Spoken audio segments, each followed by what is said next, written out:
story-driven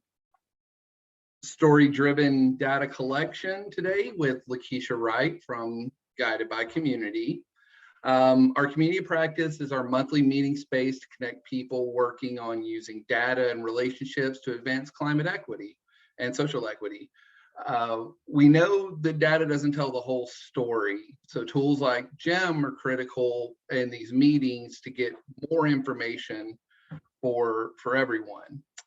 Each month we host one of these. We do different topics. We do different workshops with GEM. And thank you for being here, and looking forward to meeting with y'all and you getting to hear the awesome presentation from Lakeshia today. You can go to the next one for me. Do you mind? Real quick, we can go to the next. Sorry. Big shout outs to our GEM Leadership Committee, who help us facilitate these community of practices and make GEM the best it can be. Big shout outs, especially Lakeshia, one of our members of the Leadership Committee, for having her come in with us. I wanted to let you know that next month on February 16th, we will be having our next community of practice. Shar, our amazing data scientist, has created a new layer, the redlining layer. So we'll have her on talking about it, unveiling, and we'll also be putting it in y'all's hands. So you'll be able to get access to the tool, see how it works, and use it going forward with your making equitable decisions in your communities. Wanted to do a little quick intro for Lakeshia. She is an accomplished city planner, UX researcher, and strategist whose work has influenced public policy for more than a decade. She has a passion for understanding the experiences of historically marginalized populations and communities and uplifting those experiences to support long-term change. She holds a Master's of Urban Planning and Policy degree from the University of Illinois at Chicago and a BA in Geography from Northeastern Illinois University.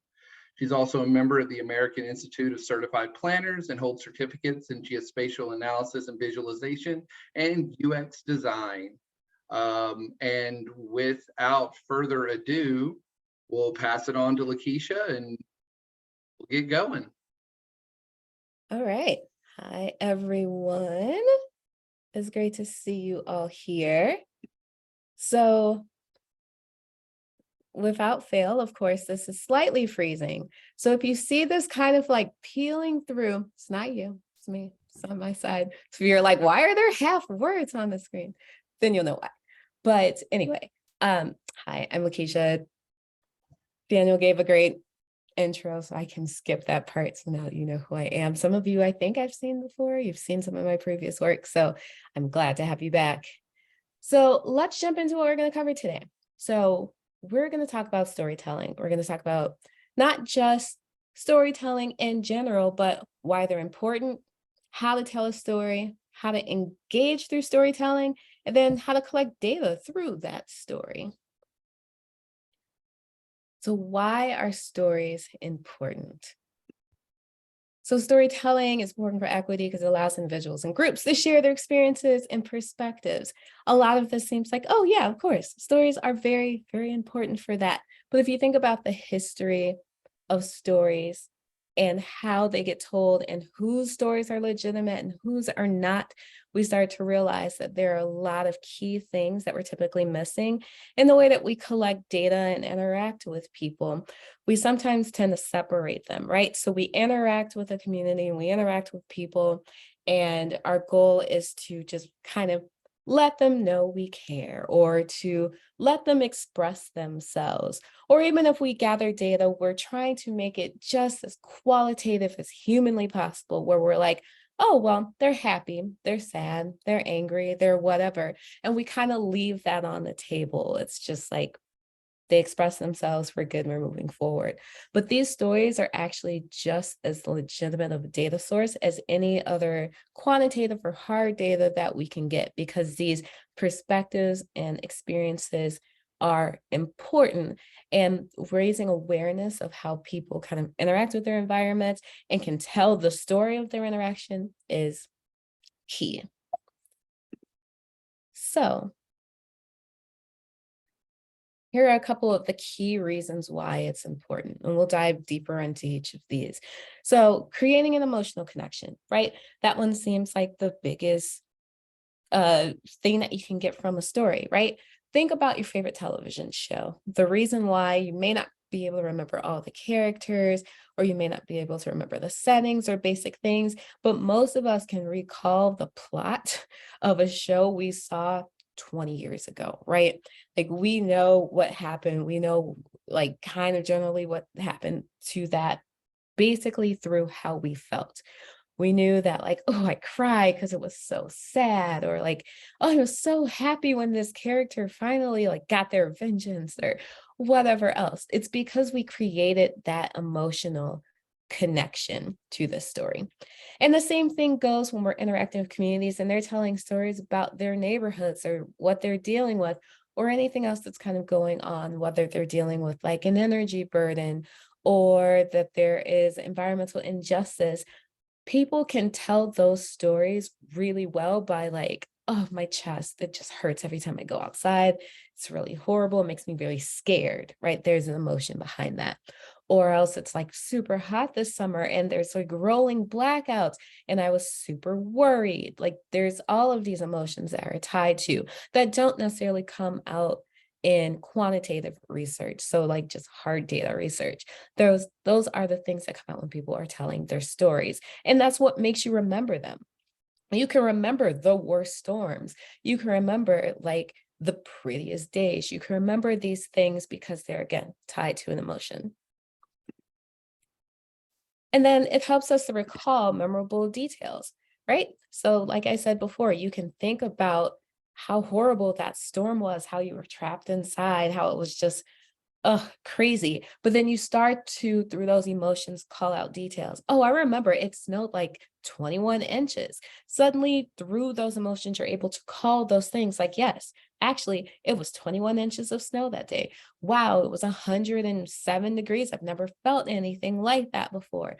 So you're able to take those details and call back some of those more like hard data things that are related to it that you may have forgotten about. A general hot day that's not really tied to anything or not with a story or anything memorable like that, you're just like, I can generally say, oh yeah, it was hot. But when it's significant, there's a story tied to it, or someone can pull that story out through their memory, typically they can get those details.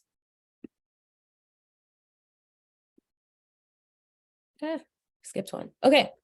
And then there is just knowledge and sharing of history, right? We know that there has been a history, especially for people of color, of sharing stories and knowledge, especially in their times where people aren't able to write their stories, they have to pass them on. Or even when there's the active, like disregarding of stories, people have to pass those things on. And instead of sharing something in like a spreadsheet form to someone else, or it's like, make sure you remember these 7 things that I talked about. When someone is able to tell a story and again, do those other 2 things, connect emotions to it, bring out key details through those emotions and things like that, you are able to tell that story, and that story can continue on and keep those lessons and that history and all of those things that can get lost. So let's talk about a very important factor in discussing stories. There is an entire kind of world of objectivity that is a problem. And it's really the reason why qualitative data or storytelling has been disregarded as real data. There's this air of objectivity, right? That there's somebody out there who's able to look at something and say, you know what? I can judge whether or not this is good or bad. And it comes through a lot of ways, right? It may say like, this is not my experience. Like, let's say if I were to go through and I'm looking at everyone's clothing items, right? And I'm like, okay, I don't have on a jacket. So I'm objective. I'm going to judge everyone's jackets here, right? I like this one. I don't like that one. That one's cool. I want that one, right? There is that perceived like objectivity because it doesn't affect me, right? But the problem is I'm not wearing a jacket for reasons because I'm actually very warm right now. So my objectivity will be that my lack of objectivity is that I'm processing that I'm kind of warm. So those of you who have on kind of lighter jackets right now are going to naturally appeal to me. There is no true objectivity. And we see that too when it comes to how people are judging stories and whether or not they're legitimate, right? That fake belief that there's objectivity then results in the things that like you see on the screen, right? So there's the ignoring and discounting of perspectives of marginalized groups of saying like, well, I mean, that doesn't happen to everyone, right? No, probably not. Whatever. Like, I don't care about your perspective. Then there's the using the quantitative data that justify discriminatory policies, right? So that's saying things like, well, I just don't think that this is a problem. Well, you think it's a problem. It's because you have all of these other issues. So it's not really a problem for everyone, right? I like to use police brutality, unfortunately, for this one, that when it comes to qualifying those type of things, people expect to see raw data. So if there's like intimidation, I know that I don't know if you guys have seen it, but there's this video floating around online of some patrons leaving a concert and the police filming them, right? There is in no way that that's going to ever show up in quantitative data, right? They're not going to say, we saw this, this is the data, we've filmed this many people, we did this, we did that, right? But all of the patrons were intimidated. They were worried. This felt like harassment, right? So the problem is those type of things are qualitative and then they've resulted in something that's happening. But again, because there are no numbers attached to it, that then you can say like it's not harming anyone. We don't have any proof of harm. There are no numbers to that. So it's using those type of practices. There's also, as I explained before, kind of the assumption that one race can be normalized or objective, that there is this like, if it's not my experience and my experience is truly American, then everyone else is an outlier, and be very worried, especially when you start seeing more and more people qualifying different experiences as outliers. So using storytelling is a good way to get people out of that outlier mentality, that you can bring people in more when you're talking about, again, like different stories of individuals, because everyone has an individual story. There's no way to kind of make that as in a non-normalized experience. And then last but not least, there's always the believing racism is a thing of the past, right? And that comes into individualization. We, especially in America, have a habit of making everything an individual choice. We try to ignore any sort of systemic issues, systemic change, anything to that extent, to say, well, you're an individual. You could do that by pointing at someone like me and saying like, well, you don't have vision problems because you have on glasses. It's like, that's not true. But can I see if I take my glasses off? Yes, I only have one bad eye. Well, if you only have one bad eye, that means everyone is like that, right? So there's kind of that like believing that if something's not a problem or it's individual, that it's no longer a problem for anyone. Hopefully that story made sense. But yeah, those are the things to keep in mind when thinking about qualitative data and why it's important and how people are fighting against using it. So we're going to get more into the meat of telling a good story. So what you want to do is define the purpose. I know that we tend to have a purpose in our mind when we tell a story. Like if I call up my best friend and I tell her about like this ring I saw online and I'm like, oh, I really love it. It glows in the dark. I can't wait to buy it.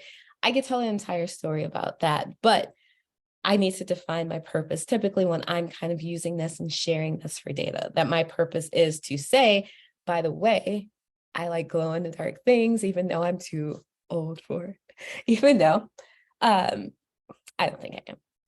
But that being said, there is a purpose to it. And it's really thinking about when you're telling your story or encouraging others to tell their stories, is to think about the purpose of that story. Now, we don't want to cross any lines and say that the purpose of the story has to have a certain purpose, right? We don't want to say that you have to tell a story about this. If it's not exactly about this, or you don't think it's relevant, then don't tell it, because there's always relevancy in these things. But it's really just figuring out, like, what do I really want to accomplish by saying this? Right. And then you have define your characters. In every story, even though sometimes we like to believe that we are the center of it, and sometimes we are, there are other people who are affected by it, right? So it's thinking about, who are the characters in the story? I'm sitting here by myself. You guys are a part of this. The people that you may share this information with are a part of this. The people that they may share, even if it's just one thing that you take out of it, there are people who are affected down the line. And it's thinking about if they are part of the story and how do you work them into the story if appropriate. And also, again, thinking about goals, motivations, how, like, what is your personal conflict? What are the behind the scenes things? So I used the story before about like being really warm or thinking about a storm and like dealing with that. My motivation behind this, I hate being hot. I do whatever I want to make sure that that's not, like, I don't think about how much it's going to cost to run my air conditioner all day, whether it's good or bad is a different thing. I don't think about it, right? But that's my motivation. Someone else could have the motivation of saving money, which is perfectly fine. Exactly the same. They may say, like, you know what? I don't want to pay to have my air on the whole time. I don't want to do this. I don't want to do that. Again, thinking about personal conflicts and circumstances and bringing those out in the storytelling process. So then using descriptive language, right? I'm a fluff language person. I know that. I've tried breaking the habit, but now I just embrace it. But I'm a like, everything is like, oh my God, super very this, or everything is like, oh, I hated it. Like everything on for me is on that scale. But I'm not really good at kind of building that vivid imagery when it comes to telling a story. So I encourage people to do that too, that if the sky is clear, describe how blue it was, how cloudless it was, how like warm it was, how bright the sun was. So thinking about how to bring those out, because again, there are details that are key to every story that are brought out in those moments that are what we kind of consider to be the most like out there or irrelevant to a story sometimes. And then once again, this kind of like builds that emotional bond between people. If you're talking about how clear it was and how bright the sun was, then I can start imagining and feeling myself in that situation too, of being like, wow, I love when it's clear outside. I love when it's bright outside. I have the best pair of sunglasses. I can put them on. Okay, I now have a connection to thinking about how I feel about this exact same situation. And then end with a need for a resolution. So typically in storytelling, there's like the end with a resolution, but we're not there yet in the storytelling process, especially when engaging with communities. We're actually here to build the resolution. So we're thinking about like what needs to be satisfied. At the end of the day, back to my story about being hot and having an air conditioner on, my resolution would be for it to be cool inside of my house, right? If I can get there, then I'm good. It's really thinking about the end goal that you want and bringing that to the surface. It's not just saying like, it's hot outside, I have to run my air conditioner. Okay, but it's hot outside, I have to run my air conditioner because I want to be cooler, right? I want it to be cool inside my room. So thinking about that resolution. So a couple of things to avoid too when telling a story: being too vague. You want to, again, if you don't want to use my particular language of just using everything is super exciting, super tragic, but you want to be very like specific with what you're trying to get people to visualize, and not being passive, right? It is your story and it's fine for it to be your story. And when encouraging people to tell their stories, encourage them to use their active voice to say, this is how I felt, this is how I reacted, this is how I saw other people do something, just making sure that they're keeping it within themselves. It's okay to observe other people and say like, oh, you know what, my neighbors, they dealt with this too, or something like that. That's part of the story, but still centering it with how you feel. And then avoiding sharing information that's not necessary. I know I said that there are key details that are part of this, but by unnecessary information, I mean thinking about things that distract from the main point. So if I'm talking about my air conditioner being hot, and then I decide to tell you about my brand new iPhone that I just broke, that's irrelevant information to this, unless I'm talking about not being able to adjust my like air, right? So it's really thinking through what is part of the story and what is really just derailing us. All right.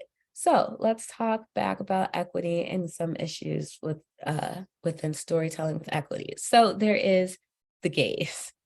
The gaze is often kind of what people feel like people are just absorbing them, right? Like it's kind of like the TV example that your job is just to watch, not process, not do anything else. You're seeing this tragedy happen and you're just like, wow, that's sad. And then you move on, right? It is just that gaze, that watching without ever inserting anything else into it, right? So we want to avoid that by all means. When you are on the storytelling side, it makes you feel as if you need to like not tell your story, right? It makes you start losing details because you're like, this person doesn't care. They're not going to do anything about it. Why am I wasting my time with this?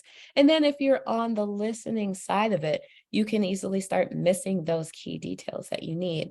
So here are a list of things that like you can kind of focus on to avoid that. And this is, again, it's coming from like the practitioner standpoint for this, but you can also think about how you feel when this happens to you as well.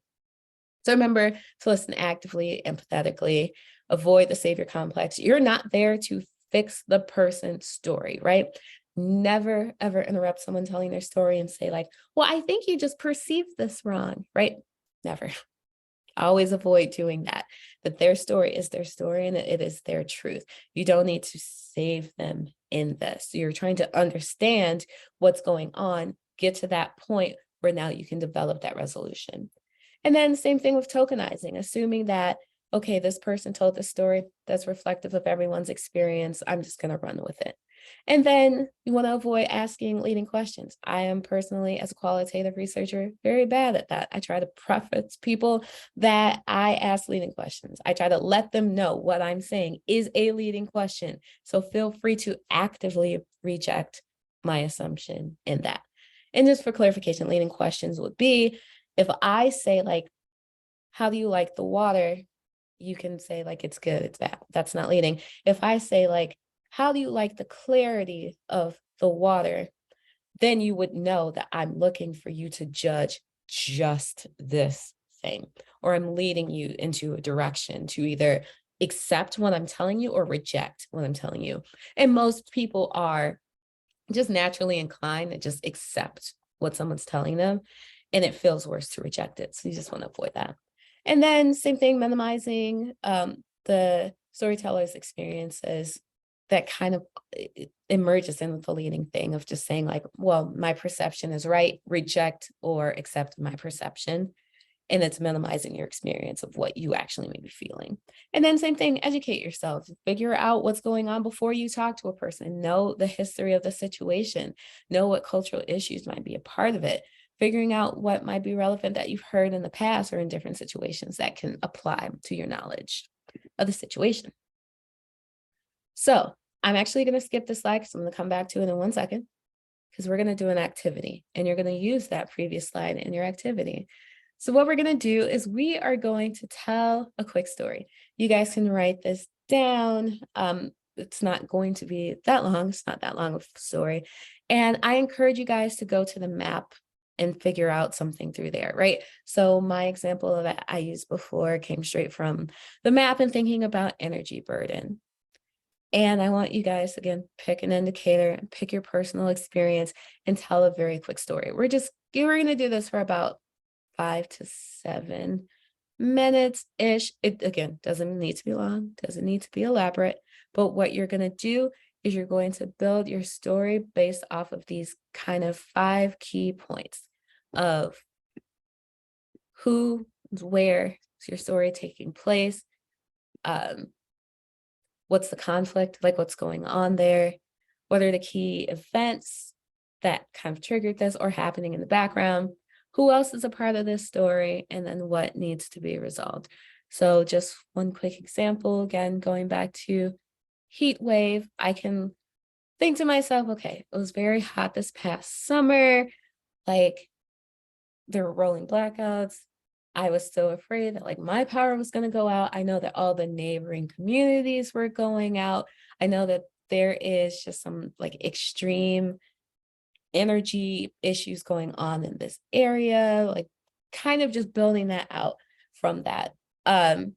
Your story can be a lot funnier or a lot like calmer than that. But really what you're doing is you're going to build your story, and then just a preview in our next step, we're going to use individual stories and we're going to start pulling data out of that. And then I will have you guys, if we do have any volunteers, to kind of just start walking through your story and pulling out data from it, or even telling everyone your story too as we do it. So I'm going to leave this up on the screen so that you guys have a quick guide as to how to do this. And then I will see you back here. Feel free to keep camera on or camera off for the next 5 minutes at 12:35 Central, 1:35 Eastern, 10:35 Pacific.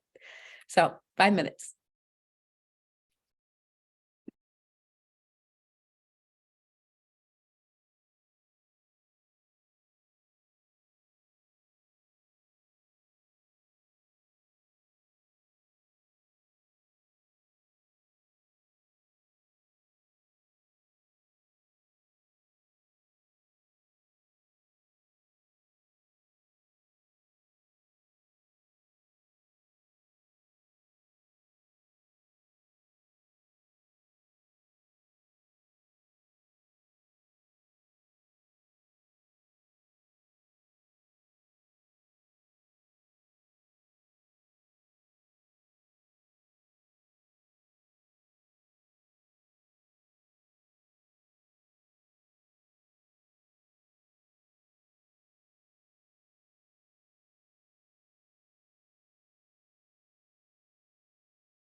I hope you guys had fun writing a short story or even just a short experience. Do we have a volunteer or two who wants to tell their story?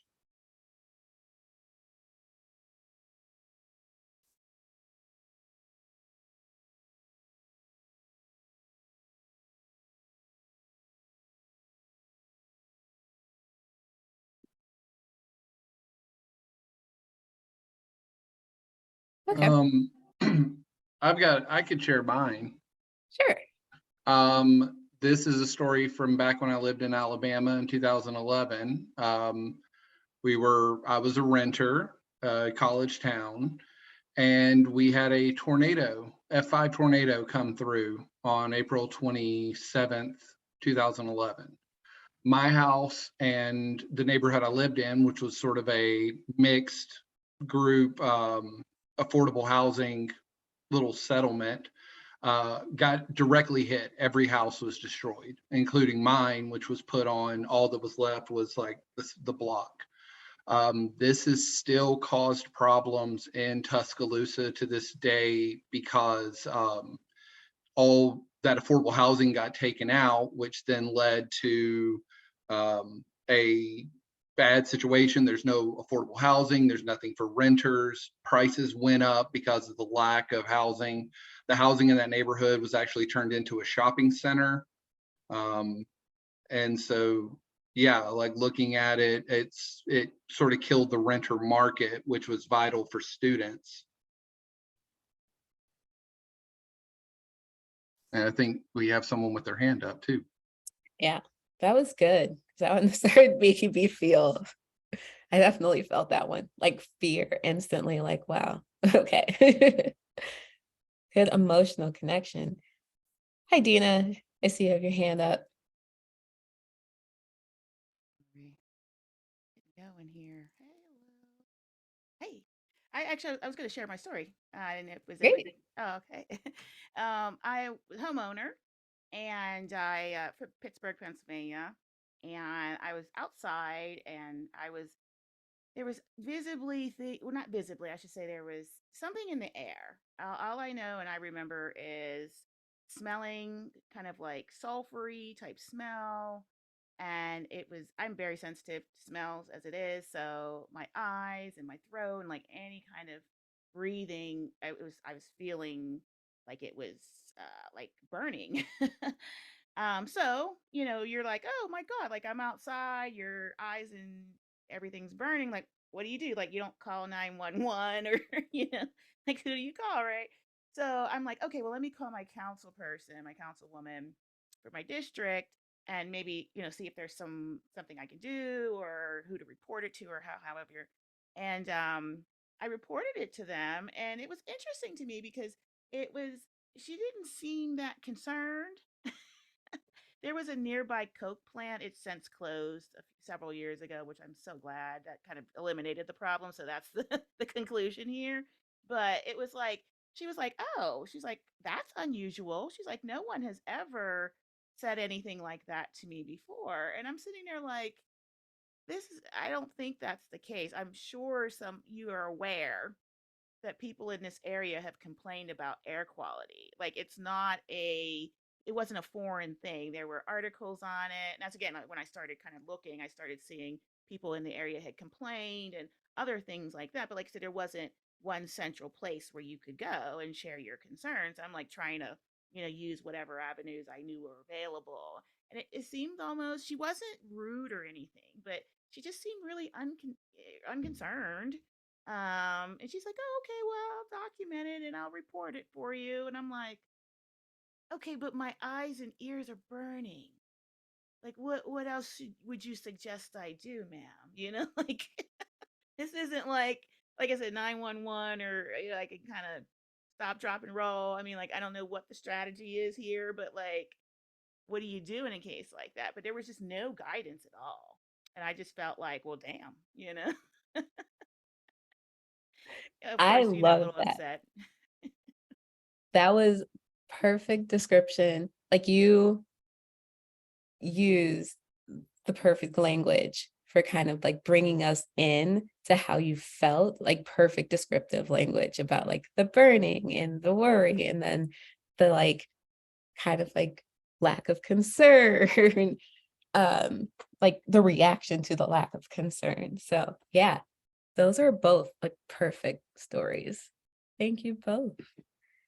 Okay, so don't worry, we will get to the other stories too, and I might have both you and Daniel too use your stories as examples if you like. You don't have to. But we're gonna talk about gathering data through stories. So I know you guys again all wrote one. Here are some of the things to kind of like pull from these stories. So again, you've heard it, you've been drawn in, you're now invested, you have all of those things. And now it's time to figure out, what do you do with that? What do you do with that person's story? And as you remember in the beginning, our goal is not to just hear the person nod and be like, yeah, it happened. Like we never want that. We always want someone to do something with this. It's always, again, a process to getting to this end goal, whether again, it's policy change, a program development, anything else along the way that we're trying to get to.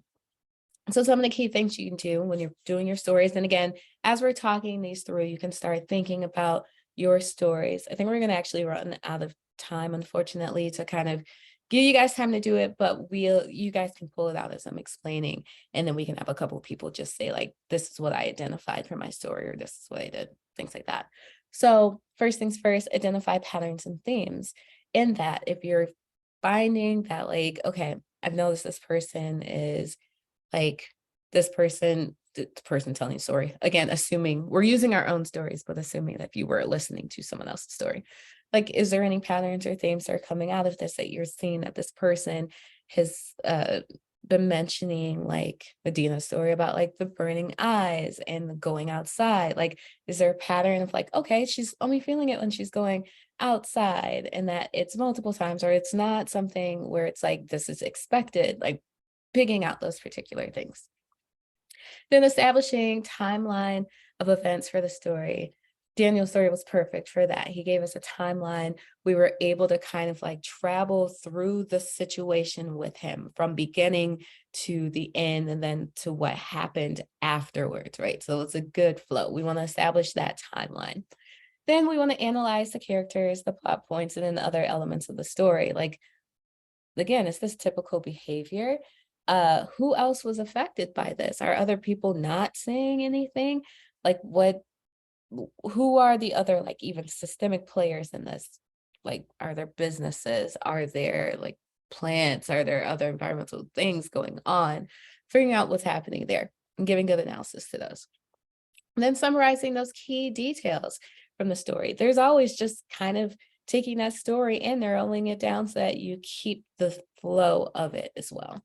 Then you're comparing different versions of similar stories. Are there other people in other cities who are experiencing the same thing? How are their stories different? And again, when we're talking about different versions of stories, or we're talking about different stories in general, we're not necessarily comparing them for right or wrong. We're really just figuring out what is the pattern. Like, what makes this situation different than the other, not saying that what makes this situation right or wrong compared to the other. Again, looking for patterns that suggest further insights into the motivations. So like, what else can be going on in the situation in Dana's story? Sorry, Dana, I'm gonna use you again for example. The motivation is that like you have a hard time breathing, right? That's something that's personal, and that's a motivation. And that's a key motivation because there are probably others who are experiencing the same thing, right? So it's looking for that insight into why you are personally invested into solving this problem. Then observing how the setting impacts the content, going back to Daniel's story, right? That there is like the renter element of it, that the renter market is just done for in that area, and it's necessary for that area, right? It can't be moved 2 towns over. It can't be somewhere else. People have to commute.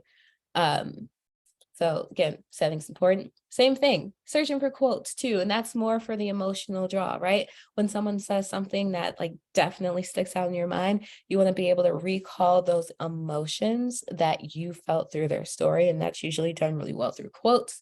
And then finding background information on the people or the community that's mentioned, or the place, which I just realized is cut off on the screen. But like looking at that information as well. Does that community have a history of problems happening? Is the person like someone who has experienced this before in different locations? Is this community just a constant target for whatever like disturbance is happening? And figuring out like, okay, is this a pattern? Is this something that's happened? What is the background? How have these people fought back before? What was the result of the last time this thing happened?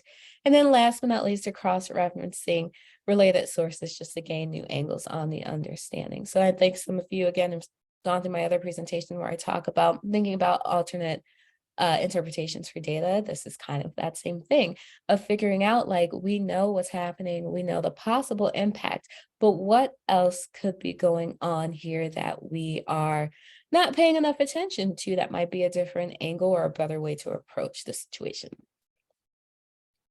So let's talk about engaging through storytelling. So we've told our story, we've talked about getting data, but there is an entire art to getting people to tell their stories, right? That there are things that we want people to feel comfortable saying, or for people to be comfortable bringing forward. So we want to build trust. We always want to build trust in our communities. We always, in everything we do, we need trust, right? But people need to trust that you are not going to use their data against them, that you're not going to weaponize what they're going to say, and that you're going to actually listen to what they're saying, or that you're also not going to take what they're saying and then just change their story on their behalf. So they need to have that trust in you. And then same thing with creating a safe space.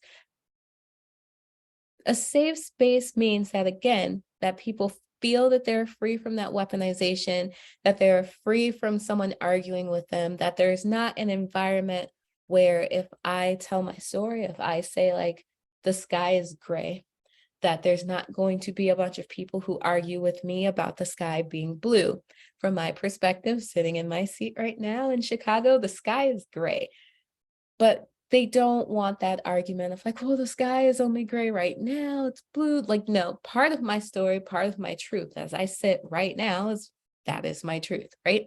So making sure that there's an environment where people feel comfortable, heard, understood. And again, what's missing off of this is that there is no like kind of unnecessary argument to your truth. And then there is asking the right questions, right? So I talked about leading questions before. I just want to reiterate how dangerous that is, because again, it is reinterpreting someone's story from your perspective and then making them agree with you. It's done a lot, and I think people don't notice it. And again, I try to be aware of when I'm doing it, but I am guilty of this. I am guilty of asking non-open-ended questions. I'm guilty of asking people to validate my assumptions. And it's very dangerous because again, I'm coming from a completely different place. This is not my story. I'm here to be the toolkit. I'm here to absorb everything you're telling me. I'm here to try to like, again, bring the tools to fix the situation. However, if I'm coming in and saying like, I assume this is what you meant, I assume this is what you need, again, not being that direct with my language, but doing that in a way where I'm asking leading questions, that can be dangerous. Again, it's changing someone's story, it's changing their purpose, it's going back to the beginning and saying like, well, I think this is what you're doing, and if this is not what you're doing, then fight me for it, right? It's kind of that implication to it. But again, making sure we're asking these kind of open-ended questions that encourage people to get into it with you, right? Asking them like, how did that make you feel is better than saying, but were you sad, right? Like you're getting people to kind of, you're leading them to a different direction. Okay, and then validate and acknowledge, right? This is another big one. It's easy to invalidate someone else's story when it's not yours. We can go back to the jackets and before. I can easily be like, oh, those people are wearing jackets. I guess they're cold, whatever. I mean, it's not cold here. So I don't see why they're wearing jackets, right? No one wants to be invalidated. It doesn't make sense. It's not their story. It's not their place or anything like that. And also, I just want to acknowledge the experience, right? I acknowledge the temperature in your room is different than the temperature in my room, right? It doesn't need to change necessarily. It's just acknowledged. And then also understanding too, that if there is something I can do, you're bringing that out in the storytelling process of saying, oh, you need it to be warmer. Okay, what can happen? What is the path forward? What is that? So again, it's like not ignoring experiences, not disregarding experiences, but figuring out what do you do to move them forward. And then last but not least, using different methods. The storytelling process and getting information from people are often not really inclusive. I usually say this in the beginning of my presentations, but this one's a little bit different. So I scrapped it, but I tend to always tell people like interact however you want to. If you are a person who's all in chat, you want to process as you see it on the screen and type things out, I love that. If you're a person who would rather sit, stare, process, say 20 things after, I'm good with that. Then same thing, some people want to just listen to my voice as I tell things while they're doing something else in the background, while they're like taking in what I'm saying, right? And then process it later.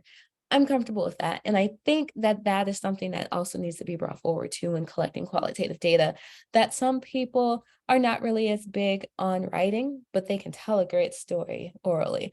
There's some people who are great at art and drawing their story that way, but they're like, I don't know how to really explain this, but I can do it visually. So it's really opening up avenues for people to tell that story. I know that we focused a lot on people doing either oral or written, but I just want to acknowledge too that there are other ways that people can get their story across that is just as meaningful and deserves just as much respect as every other method. And is letting people choose how they want to do that interaction. It's also great. So I think we are at the end. Oh, wait, nope, one more slide. Just because we're talking about data, I always want to put this out here. Make sure that you are being thoughtful about your data, that you're taking responsibility for what happens with it, that you're not putting any unnecessary burdens back on the community that you're talking to. Making sure you're thinking about all interpretations of the data that you have, not making unnecessary or implied comparisons. So again, kind of putting that glass ceiling there of saying, as long as this community meets what the white community is at, that we're good. Again, thinking beyond that and realizing that we all need help. Weaponization, which we've discussed before. And then saviorism, which we've also kind of touched on, that you're not here to save anyone from anything. You are here to assist in solutions, but not to save. And then just thinking about how are you going to evaluate this, and this is making sure you're asking yourself questions along the way to make sure you are taking all of these other thoughtful data techniques in consideration as you go. So it is question and answer time. This is my contact information. I have to give the speech that the Gurnley team has heard before, but I broke my website. I'm trying to fix it. Should be back up tomorrow, but if you go to that link, it's probably not going to go anywhere right now, but you can reach me an email, and definitely please, every single one of you, I want to see you add me to LinkedIn so that I can keep in touch with all of you and all the great work that you're doing. I'm a good lurker, and I love to see what other people are doing and their cool things. So it's more for me to see you than for you to see me. Yeah. Questions, thoughts, anything like that?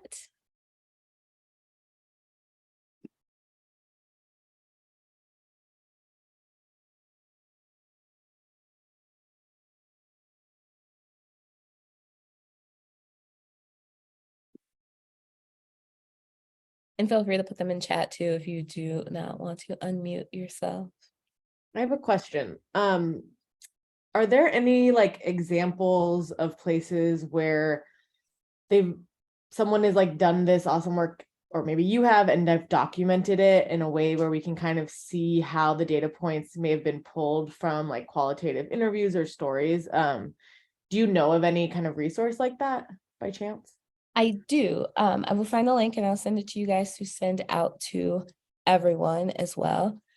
Most of my ones that I've done that are really good at this usually ends up being privately held data, unfortunately. But yes, there are some really good public examples. Okay, thank you. Also, as a side note, I know individuals do projects that they like to do privately held data, but if at all possible, these things spark conversations for other people. So I always suggest, if you do, to try by all means to make things public.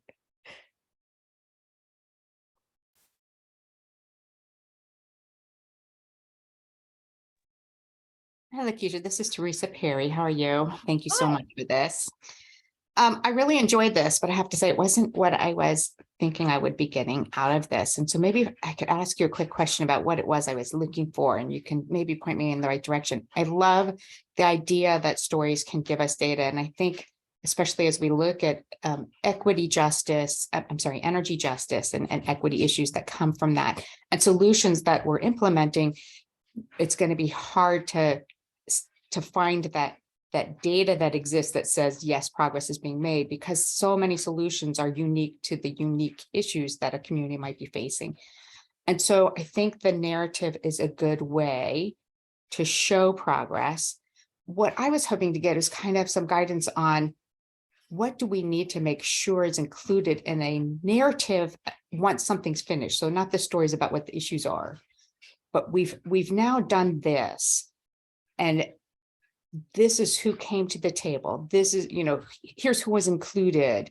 Here's how it helped. Here's the gaps that still exist, et cetera. When we're trying to demonstrate good work that's happening, how do we make sure we're telling it in a unbiased light?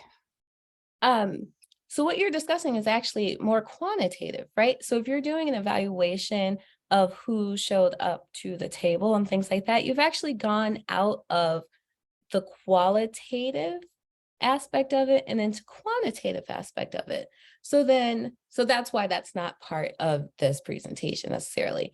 However, just putting it out there, if you guys want something that's more about the qualitative or the more evaluation element of it, I can definitely do something like that separately. But yeah, I do get what you're saying, that it's like, how do you then let people know what it is that is out there? Like, how do you evaluate again qualitatively through this, but like, how do you then turn those things into actions that can put into something, if that's what I'm understanding you're saying? I think so. Yeah, I thank you for that distinction between quantitative and qualitative. I think, to me, quantitative, I've always put in the realm of, I can compare what this community did to what this community did to what this community did by comparing the same data across all three communities. But I don't think at this point the same data always exists. But what you're saying, you can quantify it. It just might not be comparable data. Right. Yeah. And I think Okay. too that though it definitely serves its purpose, there is a point too in which you are comparing across communities that it gets a little messy, because there are so many differences between each community, right? Where you're like, if this community seems successful and this community seems not as successful, when you're looking at the data comparing the two, especially if it's on different scales, there may be other things that you then want to dive into qualitatively to figure out either what happened to make it that way, or like digging deeper into like other like kind of data elements that can be kind of changing that. I don't know if that made sense, because I just lost the actual word for that, but it's hard. It's hard to keep that scale when you're comparing both. So, but it's also really hard. Got to acknowledge 100% that saying you're gonna go to every single person, every single community and come up with the same data is unrealistic. So Right. Thank you. Mhm. Okay, I saw a hand and then it just disappeared off my screen. I think it was Jeanette. Hi, it's Janae. I just noticed we were at time. I didn't want to go over. My really quick question was actually going to be around any suggestions or thoughts on how to engage a community to feel vested to give this type of storytelling data to us as we kind of go through projects. Okay, I love that question. Love that question, because I always tell people, whenever possible, don't approach a community when something happens, right?